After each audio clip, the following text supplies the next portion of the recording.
मराठी माणसासाठी एकत्र आल्याची दवंडी पिटवताय। मग 20 वर्षापूर्वी तुम्ही कुणासाठी वेगळे झाले होतात, कशासाठी वेगळे झाला होतात ते पण एकदा सांगून टाका, ते पण एकदा सांगून टाका। त्यामध्ये तुमचा स्वार्थ होता, अहंकार होता। आणि आता जनतेने बँड वाजवल्यावर ब्रँडची आठवण आली। पण खरा ब्रँड कोण आहे? खरा ब्रँड फक्त आणि फक्त बाळासाहेब खरा ब्रँड आहे। इतकी वर्ष मुंबईला भ्रष्टाचाराची मगरमिठी पडली होती, आता सोडवायची आहे ना। आणि म्हणून आपल्याला या मगरमिठीतून मुंबईला आणि मुंबईकरांना सोडवायचं आहे। बकासुराच्या तावडीतून मुंबई बाहेर काढायची आहे, काढायची आहे ना। कोण बकासूर होता? त्यासाठी शिवसेना भाजपा महायुतीचा बलभीम सज्ज झालेला आहे। रामदास आठवले साहेब इकडे आहेत। आपल्या लाडक्या बहिणी आणि लाडके भाऊ, लाडके मुंबईकर, या लाडक्या मुंबईवर महायुतीचा भगवा फडकवल्याशिवाय राहणार नाही, हा विश्वास आपल्याला सगळ्यांना। आणि महायुतीचाच भगवा फडकणार मुंबईवर, महायुतीचा भगवा फडकणार आणि मुंबईचा महापौरही मराठीच होणार। ही काळ्या दगडावरची भगवी रेग आहे। मुख्यमंत्र्यांनी देखील कुठेतरी सांगितलेलं आहे, काही लोकांना फक्त निवडणुका आल्या की मराठी माणूस आठवतो, पण या मराठी माणसासाठी तुम्ही काय केलं सांगा तरी एकदा। एक तरी काम मुंबईसाठी आणि मराठी माणसासाठी केलं सांगा। आता मी सांगतो 10 कामं, कमी काळात किती कामं केली ते सांगतो। यांचा मराठीचा नाही, मलिद्याचा आहे, मतलबाचा आहे, मुजोरीचा आहे। वरून कीर्तन आतून तमाशा म्हणतात तसं यांचं काम आहे ना, बरोबर? आणि म्हणून आमचं तसं नाही, आमचा मराठीचा आहे, आमचा महाराष्ट्राचा आहे, आमचा महायुतीचा आहे। हा फरक आहे त्यांच्यात आणि आमच्यात। आणि म्हणून मराठी माणसासाठी एकत्र आल्याची दवंडी पिटवताय। मग 20 वर्षापूर्वी तुम्ही कुणासाठी वेगळे झाले होतात, कशासाठी वेगळे झाला होतात ते पण एकदा सांगून टाका, ते पण एकदा सांगून टाका। त्यामध्ये तुमचा स्वार्थ होता, अहंकार होता। आणि आता जनतेने बँड वाजवल्यावर ब्रँडची आठवण आली। पण खरा ब्रँड कोण आहे? खरा ब्रँड फक्त आणि फक्त बाळासाहेब खरा ब्रँड आहे।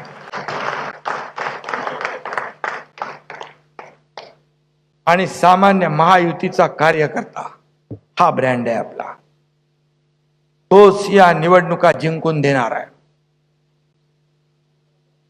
बाळासाहेबांचे विचार जपले, शिवसेनेचा आम्ही विचार जपला, शिवसैनिकांनाही आम्ही जपतोय आणि त्यांना यापुढे देखील कायम जपत राहणार। आता महायुतीच्या कार्यकर्त्यांचं मी सांगतो, महायुतीचे कार्यकर्ते देखील आपल्याला जपायचे। हा कार्यकर्ताच प्रत्येक निवडणुकीमध्ये राबतो, मरतो आणि आपल्या नेत्याला निवडून देतो। आणि म्हणून त्याला जपलं पाहिजे। मगाशी कोणीतरी सांगितलं, संभाजीनगरात त्या रशीद मामूला पक्षात घेतलं, तिकीट दिलं। काय चालू आहे? त्यांनी काय काय केलं होतं आपल्याला माहित आहे। आणि बाळासाहेब असते, देवेंद्रजी तर यांना उलट टांगून फटके दिले असते की नाही? काही जण निवडणुका आल्या की पार इतिहासात जातात, 7वीचं पुस्तक उघडतात, सूर्याजी पिसाळ, अब्दाली, अफजल खान, त्यांना सगळं आठवतात। आणि मला सांगा, बाळासाहेबांचे विचार जपणारा सूर्याजी पिसाळ आहे? बाळासाहेबांचे विचार जपणारा सूर्याजी पिसाळ की त्यांच्या विचारांचे मारेकरी सूर्याजी पिसाळ? लोकांना माहित आहे. आणि म्हणून ज्यांनी विचार सोडले, भारतीय जनता पक्षाच्या पाठीत खंजीर खुपसला, 50 फोन देवेंद्रजींनी केले याचं मी साक्षीदार आहे. ज्या देवेंद्रजींनी त्यांना मी सांगितलं, विनंती केली, त्यामुळे मागचा महापौर कसा झाला तो माहित आहे. आतल्या गोष्टी आम्हाला माहित आहे, तुम्हाला सगळ्या गोष्टी माहित नसतील. पण त्या माणसाचा तुम्ही फोन घेऊ शकत नाही. तुम्ही ठरवलं होतं काय करायचं. आणि म्हणून सत्तेसाठी झाले लाचार आणि तोडली बाळासाहेबांच्या विचारांची माळ. जनतेलाच माहित आहे कोण खरा सूर्याजी पिसाळ. जनतेला माहित आहे. जनतेने पाहिलंय खुर्चीसाठी काय काय केलंय. आणि म्हणून आम्ही कायम शिवसेना प्रमुखांच्या विचारांवर चालणारे कार्यकर्ते आहोत. आम्ही जे धाडस केलं ते आपल्याला माहित आहे. आम्ही कुणाची सत्ता घेऊन गेलो नाही. आम्ही सत्तेहून पाय उतार होऊन गेलो. आमच्या मंत्रिपदावर पाणी सोडून गेलोय. फक्त आणि फक्त बाळासाहेबांच्या विचाराला तिलांजली दिली म्हणून आणि शिवसेनेचं खच्चीकरण केलं म्हणून. आणि म्हणून आम्ही जीव गेला तरी तुमच्यासारखे लाचार होणार नाही. बाळासाहेबांनी मराठी माणसासाठी मुंबई महापालिकेमध्ये सत्ता पाहिजे म्हणून, मराठी माणसाच्या उत्कर्षासाठी सत्ता पाहिजे म्हणून सत्ता मिळवली. परंतु तुम्ही काय केलं? फक्त मुंबईला लुटण्याचं काम केलंय. तिजोरी लुटण्याचं पाप केलेलं आहे. तुम्हाला तुमचं भविष्य सेव्ह करायचं आहे आणि आम्हाला मुंबईचं आणि मुंबईकरांचं भविष्य सेव्ह करायचं आहे. फरक आहे. मला काय, माझं काय, कोणी आला की मला काय, माझं काय.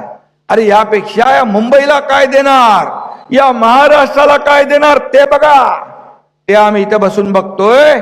आमचं काही नाही. महाराष्ट्राचं काय बोला, मुंबईचं काय बोला. परंतु मला काय मिळणार हे पाहिल्यामुळे मुंबईची जी आज दुर्दशा झाली आहे ते आपण पाहतोय.